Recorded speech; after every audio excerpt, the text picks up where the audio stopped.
DIY wall Christmas tree for Christmas 2024.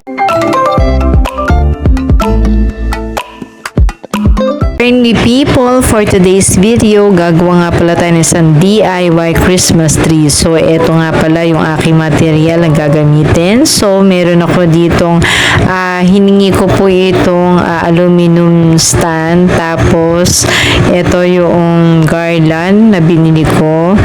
And also, meron din akong ornaments na silver ang color na gagamitin ko pang design para sa aking DIY wall Christmas tree. So, ito another pa na aking gagamitin, yung mga last year ko na tinatago, mayroong bulaklak at saka yung natitira ko pang garland. So, ito na nga yung aking ginagawa.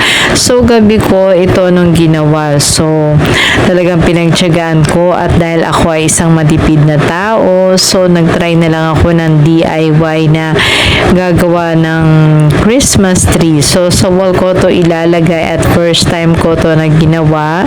So, try ko lang kasi ito for limited space makakagawa ka ng ganitong Christmas tree. So, ito nakalahati ko na nga pala nung time na to yung aking nagawa. So, medyo nag-rest muna ako at napagod. So, day 2 naman na ako ngayon. So, ito na yung aking day 2 na ginawa. Naihang ko na siya sa wall. Tapos, nilalagyan ko na lang siya ng mga ornaments na binili ko pa. And finally, ito na nga yung pinaka final touch ng aking DIY Christmas tree. Thank you for watching!